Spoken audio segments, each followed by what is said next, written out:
Have you ever felt that level of anxiety where you just feel so out of your depth that you can't cope with what's going on around you? What do you do in those moments? Do you hide away from the world? Do you run as fast as you can? Do you explode and get angry with the people around you? How do you react?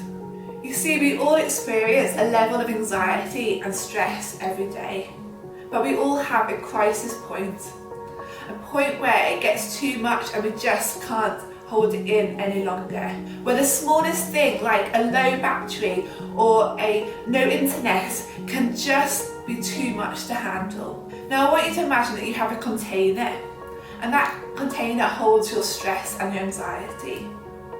Now the size of that container may vary depending on how much you can handle, and in that container you may include things: stress about exams, worries about a loved one. Now eventually that container is going to get full to the point where it starts overflowing, and that's the point where it gets too much and we react in some way, and that is the point that we want to avoid. But how? Now I want you to imagine that this container has a tap, and that tap represents the helpful coping strategies that help the stress and anxiety flow out of that container.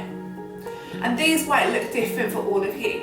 What is it that you enjoy doing that reduces your stress levels? Maybe it's spending time with your friends or family. Maybe it's going for a nice walk and enjoying nature. For me, what helps me is I just love taking a moment to stop, to breathe and to talk to God.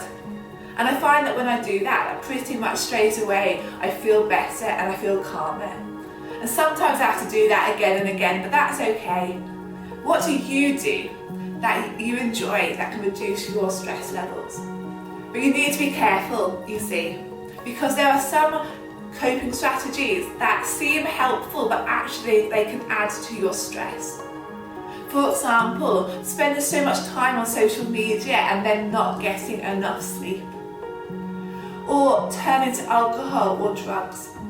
These things seem helpful to start off with, but actually they can cause more stress because they block your tap and then cause you to overflow.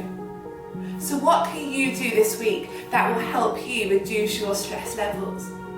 What is it that you might need to stop doing? I want to encourage you this week to take a step closer to reduce your stress and anxiety.